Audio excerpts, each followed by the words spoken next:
This child was nonverbal. She could communicate her needs by making different noises, but to actually have yes, no was not for her because she couldn't do that. So we then hooked up a switch and we put in a yes, no program. And for the first time, the mum actually heard her daughter say no, yes. And I think she was buying an iPad on the way home, to be honest with you. She was just in tears. And for the first time for me, it was like, this is a game changer.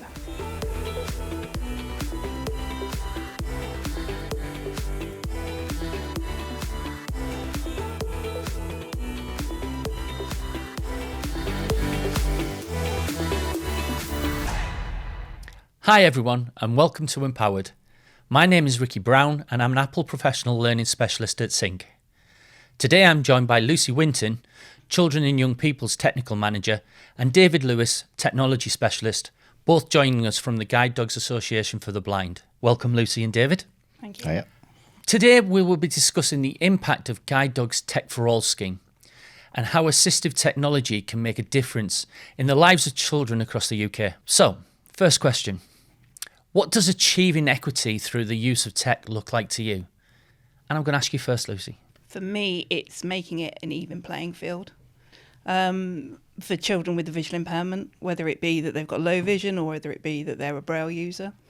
When you're talking about the iPads, the best thing about those is they're an off-the-shelf product. So we're not putting in something that's specialist, we're putting in something that their peers would use.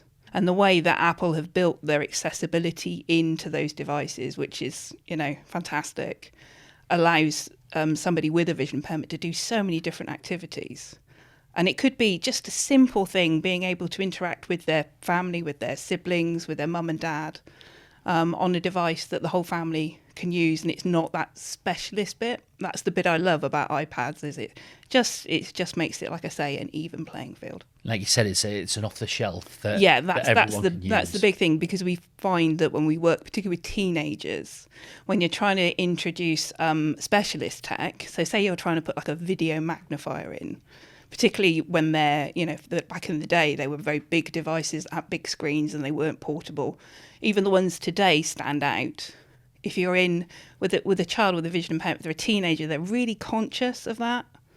But if you can hand them something like an iPad that, the person next door might be using, or the person next door might actually be quite envious because they've got an iPad, that really encourages them to use it. And that's really key. It's really key about making that technology so that they want to interact with it. So they want to accept it as part of their everyday life and not make it's about the technology, not about their visual impairment. I love that. And there's so many things I'm going to unpick with you throughout this podcast, Lucy. But I'm going to ask you first, David. Same question. Yeah. What does the tech do for you with regards to equality? So for me, it's kind of about getting a consistency between home and school.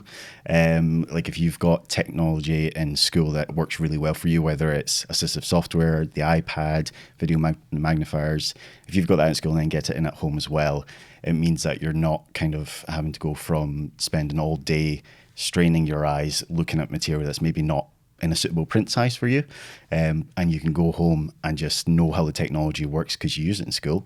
You can do it at home, and it just, like I say, gives you that bit of consistency where you're not having to maybe learn 30 different pieces of technology, going from one to the other and trying to remember, okay, which keystroke is it that I use for this piece? Which is it for that piece?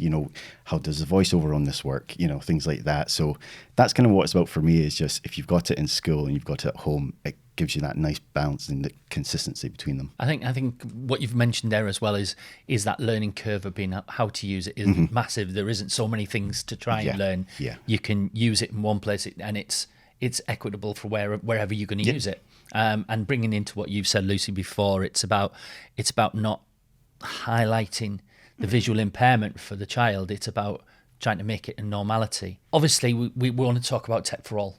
Where did Tech for All come from? It came really from COVID. So we already had a technology service for children and young people and their families to access, but I would say we weren't that well known. Obviously, when COVID hit and then everyone was sort of stuck at home and kids weren't able to access stuff at school, it became clear that there wasn't enough equipment for the kids that were VI to be able to have equipment at school. Therefore, they were falling behind. They weren't able to learn. So guide dogs acknowledged that and said, we need to do something. And we also wanted to sort of not just the technology service, but we have about 5 different services for children with a visual impairment. And we wanted to raise that awareness that there's an awful lot of support out there from guide dogs. So they came up with Tech for All, which was to try and get an iPad to as many children with a visual impairment as we could, for them to be able to use at home so that they could use it for accessing their schoolwork, that they had technology at home. It's amazing how many kids don't have the technology at home. I think it's not necessarily a well-known fact that, yes, you can have tech in school, which is great. Local authorities work really hard to try and meet that need. But then there are lots of issues as to why that technology can't go home. So you can have a kid that's fully kitted out at school, but when they go home, there's nothing. And that's what Tech for All was developed to address, was to make it so that there was equal, so that you could be at school with something, but you had something at home as well. So yeah, Guide Dogs I think it was originally done in 2021. We actually supplied 5,000 iPads that year, with a lot of positive feedback. And we kept going. We kept going in 2021 and 2023. We've now just opened the grants program in 2024, and there are some iPads in that. It's a reduced offer now because we're hoping that, the 78,000 that we've given away, we've got it to most of the children that need it. But yeah, that's what it was born from, was an answer to COVID, really, and trying to make it so that they had tech at home. And I think one of the things to really highlight to the people that listen out there is guide dogs much more than just the dogs, isn't it, David? Yes. So do you want to give us a little bit more on that? Yeah, so whenever I'm speaking to parents, whether it's at our family events or on the phone, giving them advice, quite a common kind of statement from them is, I didn't know you guys did so many things for kids. I just thought you guys did dogs. Just, guide dogs. That's what you think. You think guide dogs. So when they then hear that there's the technology service where you can obviously apply for funding for the technology for home, or if it's advice on what technology is out there, because a lot of parents don't know about what's out there. It's kind of like a needle in a haystack until somebody points you in that right direction of, here's this stuff, here's that. We obviously also have things like, I said, the family events, which is a nice day out for the families to come to, and they can chat to all the different services that are there on the day. We have an education service. We have family support. We've even got a customized service, which is about being able to reproduce books such as Harry Potter, David Walliams, things like that in a larger print form, different coloured papers, things like that, basically to the kids' preferred requirements. And it's great because you pay the same price as you would for the regular book in the store. You're not having to pay more and stuff. So there's so many different good services. And when you tell that to a parent, the relief in their voice from finding out that they're no longer just kind of trying to, no pun intended, blindly make their way through, and there is actually quite a bit of support out there, and the fact that it's all in one organization as well is quite good, because you're not having to maybe go between 5 different organizations for the different areas. So yeah, it's quite good to be able to tell parents that. We should mention buddy dogs. And buddy dogs, yes. There has to be a dog in it somewhere.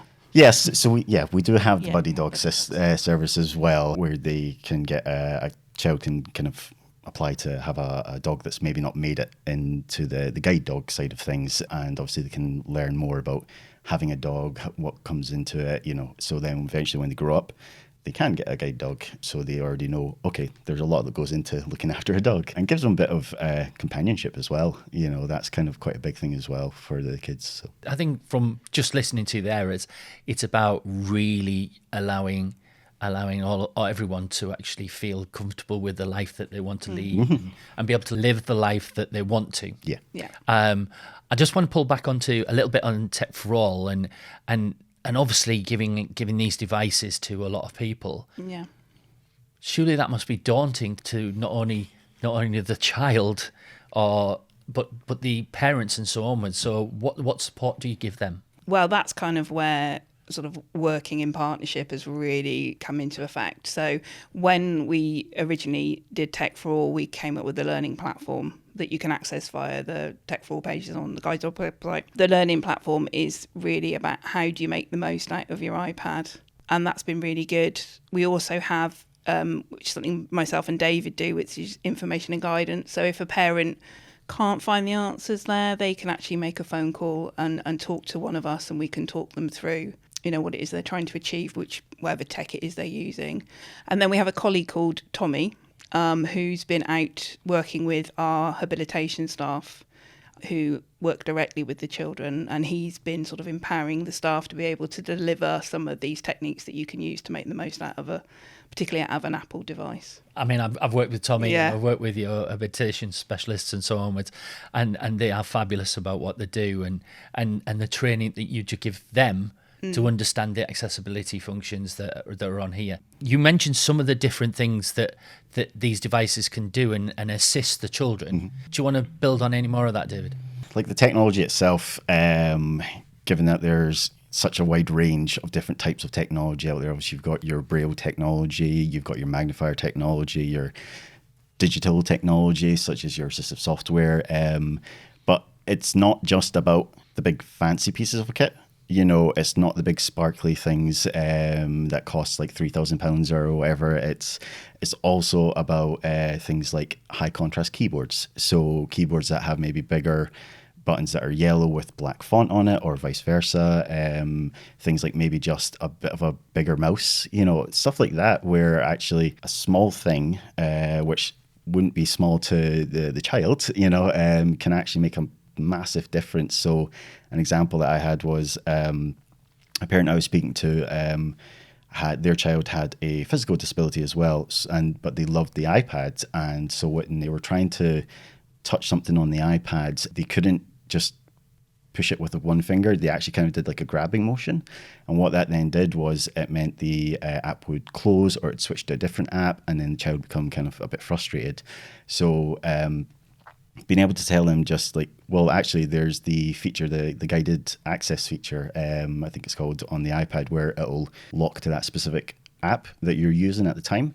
So then it means that if he does the grabbing motion, it won't change the to a different app or things like that. And straight away the parent was just like, this is amazing. This is going to help so much. So something small like that, which, you know, they've already got the technology. It's just about kind of showing them, okay, well, you can do this with it. You know, that's actually made a massive difference. And then the other kind of solution I gave them as well was maybe getting like a stylus pen to kind of interact, so they can hold the pen but still push on the iPad with the stylus pen.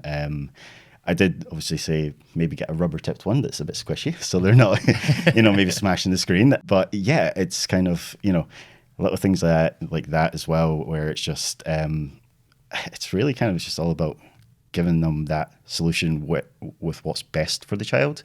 As I say, it doesn't have to be that big fancy piece. But kind of going back to the question, the amount of things that you can do with technology, it basically comes down to giving them that independence, that little bit more, regardless of how much it gives them. If they got a card from their family, like their gran or something like that, and if they had a video magnifier, they could actually then put that under the magnifier and read what it says without having to kind of get somebody else to read it. If they wanted to write a letter to Santa, but they've got no vision at all, they can use a Perkins Brailler and they could braille a letter to Santa. You know, it's little things like that where it's just giving them the opportunity to do what basically like a sighted person can do. You know, just gives them that opportunity to do what they want to do, and having that sort of knowledge of, I know this is out there, this is the technology that I use. That's going to go with them for the rest of their life, through to college, through to university, through to work. They can straight away just go and say, I need this, and it needs to be set up like this in order for me to be able to do what I need to do. It's kind of a long-winded answer, but yeah, it's just, for me, you know, you ask, what can it do? It just gives them independence.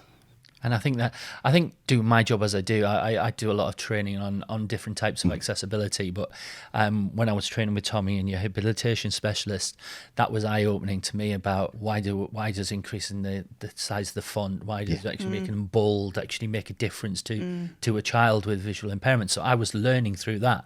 One of the things we talk about is these settings are vital for some, but they're valuable for all. And I think one of the things that we need to say is literally this device can actually work from the moderate all the way up to a lot more severe, isn't it? Do you want to add any more to that, Lucy? That's the thing, particularly with the way they've built the accessibility in the iOS. It's like you say, it can be from, you could be a Braille user, so they work really well with external Braille devices. And even if you're just starting, to learn how to use technology, just the simple thing of being able to cause and effect, that you can put apps on, simple being able to do the gestures, sort of moving across the screen. I mean, we live in a world now where touchscreens are everywhere, and that's a skill to learn, and that's something that this device does. And Apple, they've cracked it, because there's no other device out there really that you can use a touchscreen the way you do on an Apple iPad or iPhone. So that's a skill in itself. For me, particularly with an iPad, it interacts really well with sensory devices. That's really key, because you need to be sort of learning those skills from as early as possible. So we could be going 0 to 3, and the skills you learn through the sensory, through touch, through feel, you will use in technology later on, and the iPad backs that up. That really does. It's really great if you wanted to learn keyboard awareness, which I'm a real advocate for. Great that we can do dictation, but there is still that need to know where your letters are on the keyboard. You are going to come across some piece of software somewhere where you're going to need to know what the shortcut keys are, so you need that. So it supports that. We just put a keyboard with it, and there's lots of great apps on there that you can learn to touch type with, right the way through to sort of even heading into your teen years, when you want to, if you want to open up a book and you want to make notes as you're going along because you're going to sit in exam, it does it for you.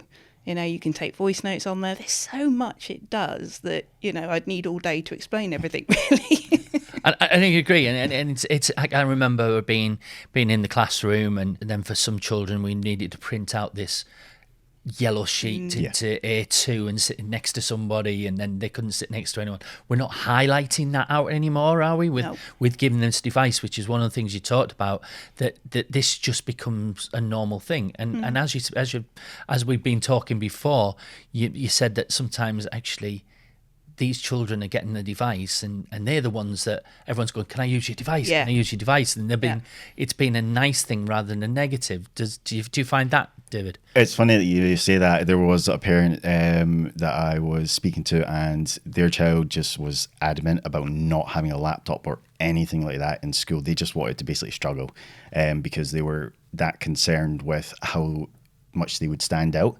And so I was saying to the parent, well, actually, to be honest, if you've got that laptop and if you're at the back of the classroom and kids turn around or whatever, they just think you've got a laptop. They don't know that you're necessarily using assistive software to make things bigger, because they can just see the back of the laptop and actually probably be a lot cooler because you've got technology. How cool is that? Going back to my school days, we didn't have that type of stuff there. You had the computing class where it's a big box PC and everything, but getting a laptop or an iPad or something like that in there to be able to just be like, oh yeah, I can do this, I can do that.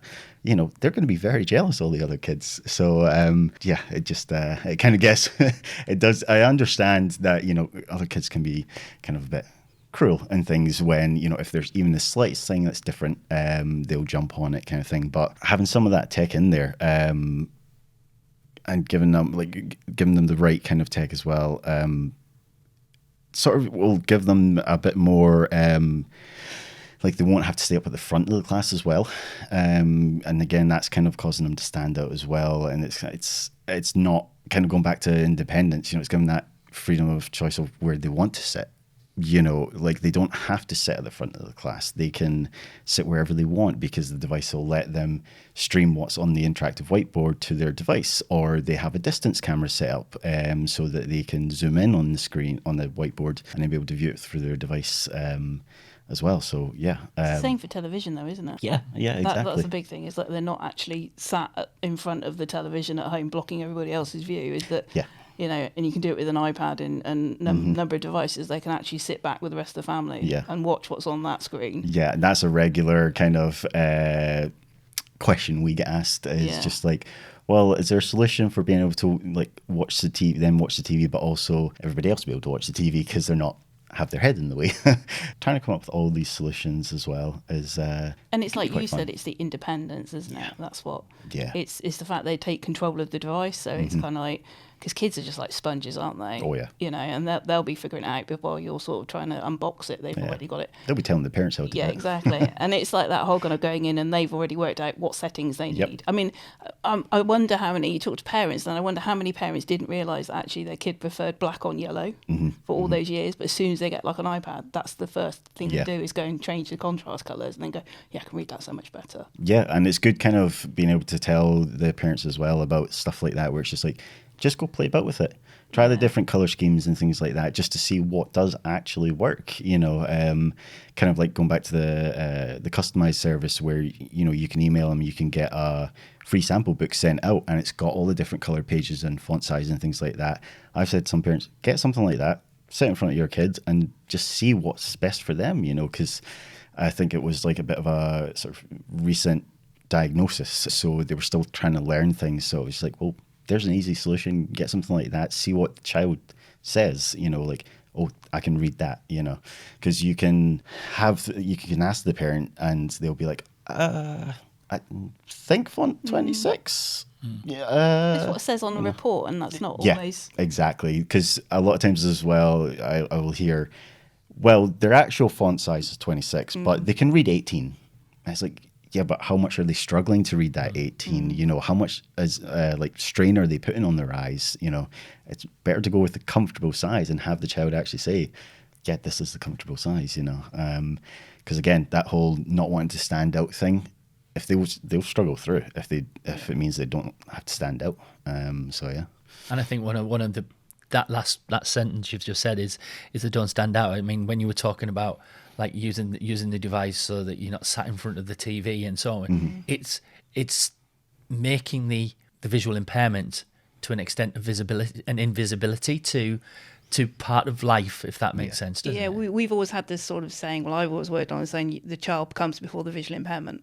And I think that's really, really key. I like that. The child comes before the visual impairment. Yeah. And it should be. Yeah. Because again, the child has so much more. There's so much more than their visual impairment, aren't they? Yeah. And for a lot of kids that we work with will not necessarily know that they're visually impaired. So, if they've been born with that condition, to them, we all see the world the way they do. And it's not until we take them into maybe a school environment or a nursery environment that they discover that actually they're different than their peers. And it's managing that. And it's actually, and that's another thing that I love about technology, and I've always liked working with technology, is that's what changes things. It does give a child the ability to still go out there and do what they need to do and do what they want to do and achieve what they want to achieve. It made such an impact compared to what it was years ago that, if you were visually impaired, it really was, you were lucky if you had a Perkins Braille. Yeah.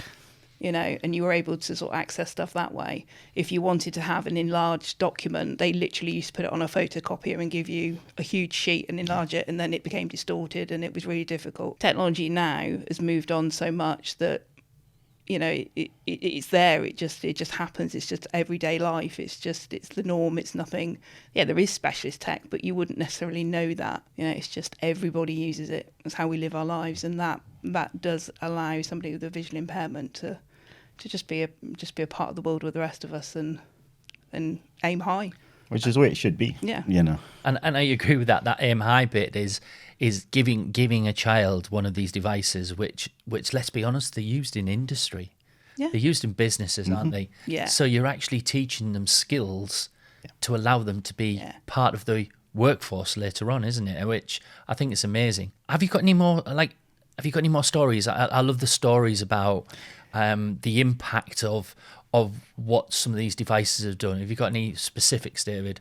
the one that I kind of sort of always go back to, and it's not necessarily specialist equipment, but it's kind of what I like as part of my role in being able to give this sort of information and guidance, is that I've had parents come to me and say, are there any accessible virtual reality headsets? I then get to go away and research that. And I'm just like, and luckily I had a VR headset. So I was able to go down and be like, right, okay, let's see what the options are. Like, what are the settings? How can we make this bigger, etc., and all that stuff. And, you know, I was able to say to them, like, there are like obviously options, settings and things in there that you can do and stuff like that. And I even mentioned that my girlfriend who's got vision impairment, I was able to set one of the games up to change some of the color schemes and things. So she was then able to play it.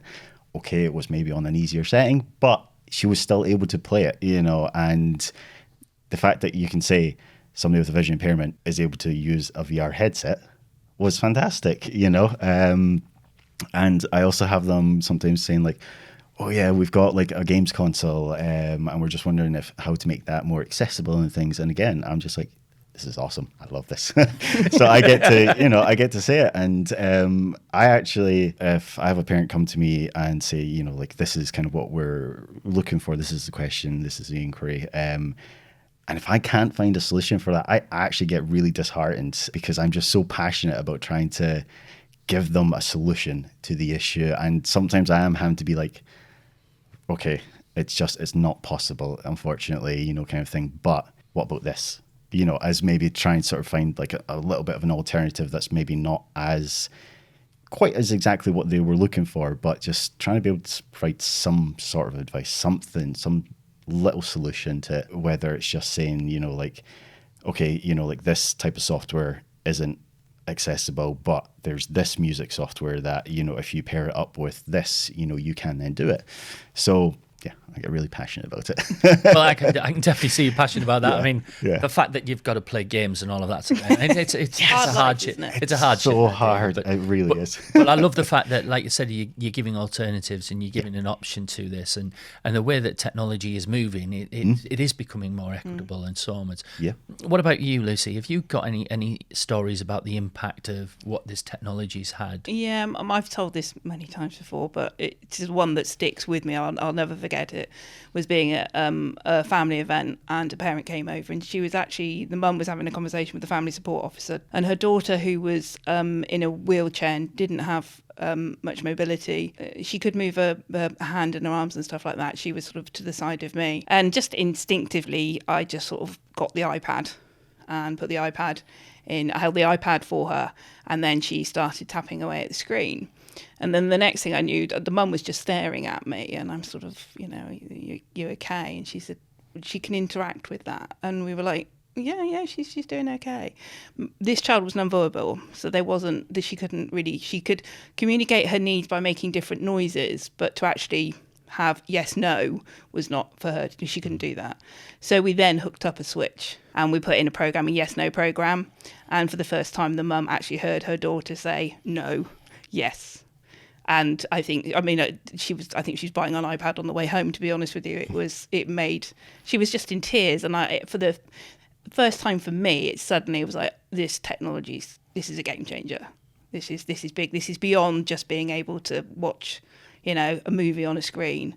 This is a communication tool. This is so much more. This isn't just about tackling maybe the problem with the vision, but it's also that communication that we sometimes miss out, because it normally comes with other issues. And, you know, this could be, you know, this technology is going to make a difference. I mean that reminds me of a story we had on another podcast that we were here, and we had Richard Bright from Newbridge Matt, and talking to us about a child who loved Beyonce, and they up to that time somebody put a Beyonce song on for them, and but with it they had a switch, and he could then change the track to be his own. I mean, that is just giving that independence, isn't it? To be able to that choice, that and like you said, a voice to them, which I think is just absolutely amazing. So all of that's really interesting at the moment, and it's amazing where you've been with Tech for All and where you currently are, and I'd like to know about what has that journey been like from the very beginning to like where you are now. Tech for All itself obviously started off as just the sort of the iPad offer, whereas now that it's been going on for a couple of years, we're now merging it with the grant service itself. So it is kind of becoming a bit more like a one and all service, all-in-one service. So yeah, it just means that we're able to kind of look at things in a bit of a better way, I personally think, just because we're not having to think, okay, we've got the iPad offer to look at, as well as the grants kind of offer, whereas now it's just grants kind of type thing, where obviously iPads are kind of included in that, but it's nice just kind of, to be honest, having it all in one service now. I like the fact that the thing for me with Tech for All was it was great when it came in, and it's been a steep learning curve for us and guide dogs. The feedback was really great, wasn't it? And that was really positive. That kept you going, and knowing that it made such a difference. But now knowing that it's merging in with the whole technology service, it's knowing that those parents already know we exist, and then they can come and they can have a conversation with someone, with yourself. Yeah. And actually, okay, so the iPad's done this, but actually what I need is a specific bit of equipment that's going to, maybe it's the magnification, or maybe it's getting the voiceover. It could be simply they're going into into secondary school or something like that, and everything changes. But knowing that the service is there and they can actually talk to somebody and find out what they need, and like I say, it all sits under one umbrella now. Yeah, it's kind of going back to the not knowing that service is there, because now that when it was just Tech for All, obviously that was just the iPad offer, and they might not have known about the grant side of things where they would find out about other technology. They just knew iPad. So as you're saying, Lucy, like having it all under the sort of the one umbrella, it means that when they go into the web page, they can see iPad, assistive technology, sensory equipment, that kind of stuff. So it might then sort of trigger something in them to be like, oh, actually, let's see what else there is. Maybe it's not just the iPad we need. Maybe there's something else out there. And that can be some of the conversations I've had is just kind of like, I'll ask them, I'll just say, what do you know about assistive technology? Not trying to quiz you, not trying to test you. It's just to try and find out, there's no point in me kind of saying what you already know. So yeah, and a lot of times they're just like, we just know about iPads, so it's nice to kind of, let's say, have them think, oh, maybe there's something else out there. I think it's quite really good that we've got it under the one umbrella now. Yeah, I think just listening to what you've been talking about, it's about having somewhere where the parents can ask those questions and ask a bit more. Well, I don't know about this, but my child has this problem, and how can I get to solve that problem? Isn't it really? And not feeling like they're going to be ridiculed for asking that question, because there's never ever is a silly question, is there? No, if you need a solution, you need a solution. So what's next for Tech for All? Where do you see it going, Lucy? I think the service itself hopefully will grow. We need more Davids. So we need more people that are there to be able to offer that advice and be able to talk to parents. We need to be able to work on what Tommy's done in terms of working with the Hab and getting that message out there, maybe take on a few more bits of technology that the Hab can advise on. And we need to get the reach. That's the thing with Tech for All. That was not only did we supply the iPads, but our reach was out there. That 7,000, we hadn't had any contact with them before. That's 7,000 families that now know that guide dogs exist, and now know there's a lot more to us, as we said before, than the dogs. And hopefully that's we'll be with that family and with that child or young person for many years to come. So it might be that they start off in children's services, but they go through to our adult services. So that's kind of what it's Tech for All has done for guide dogs as a whole.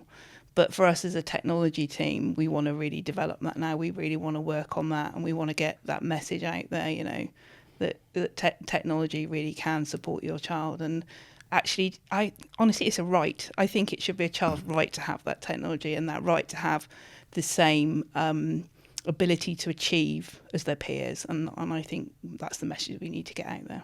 And you're asking, saying about us wanting to grow and everything.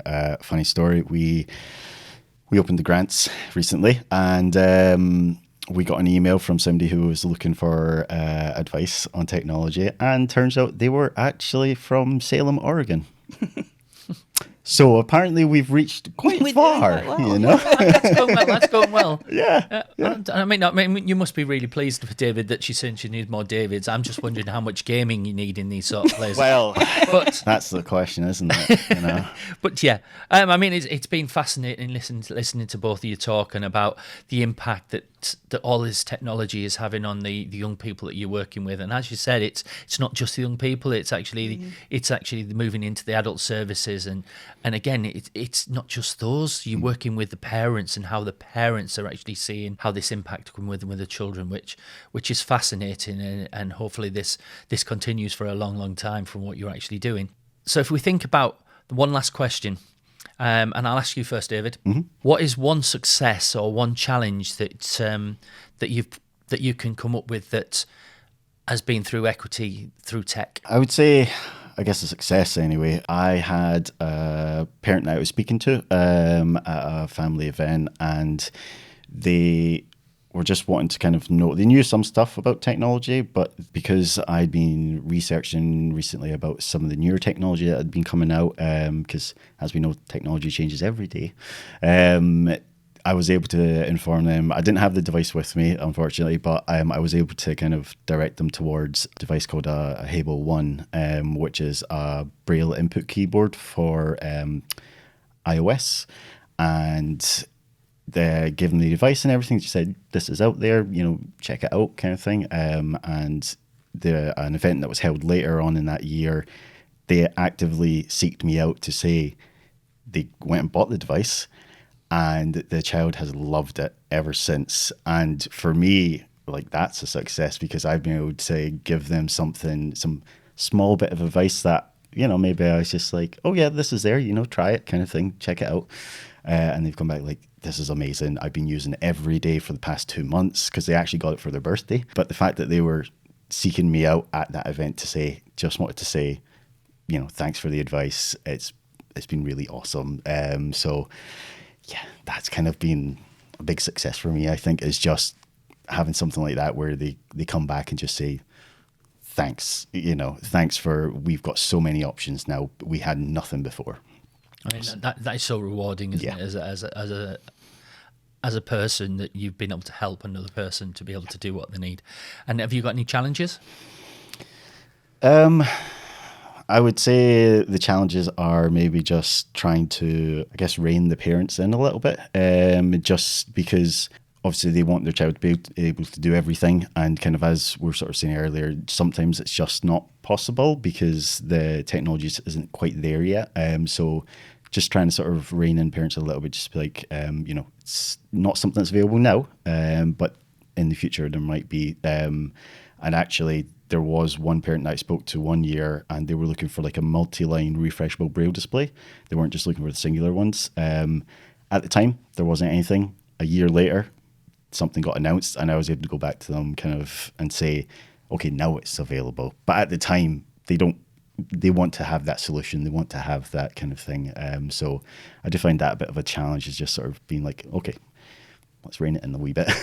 And reining myself in as well, to be honest. I think there is something about that, isn't it? It's about the marginal steps, the little bits that you're doing, because you don't also want to overwhelm people with there's all of this lot to learn, and there's all of these devices that you need as well.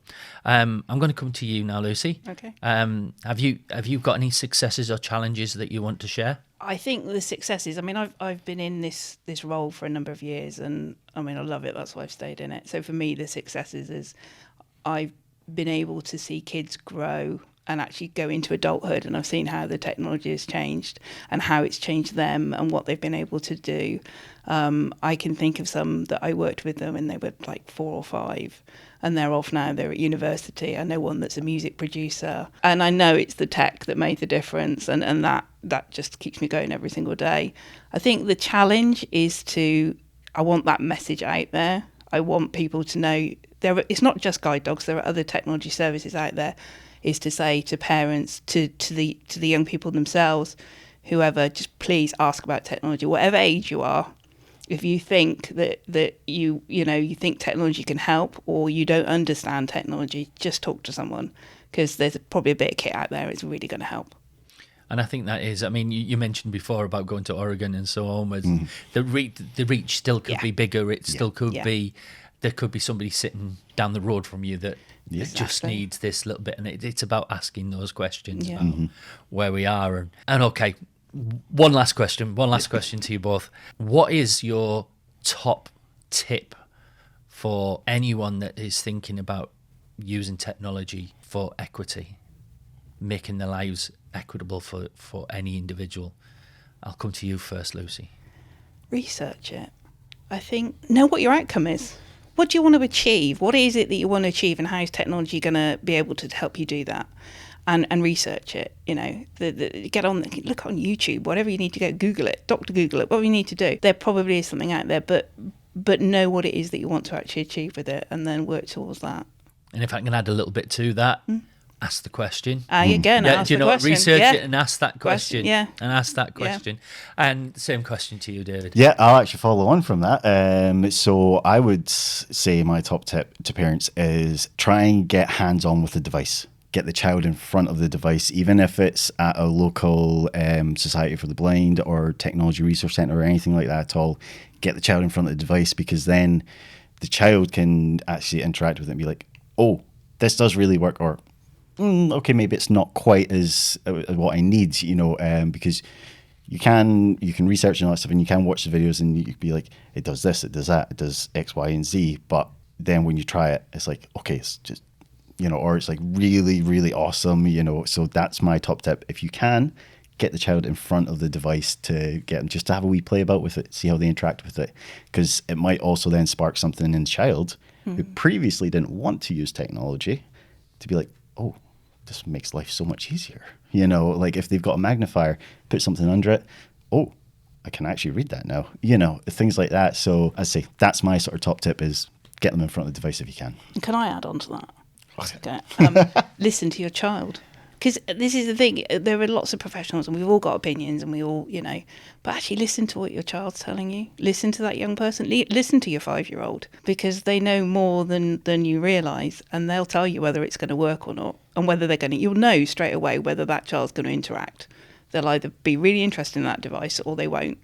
And just listen to have that conversation with your child. I think that's really key. And I think that fits in with some of the conversation we've already had about being yellow and black and what size font size and well, what does that look like to you?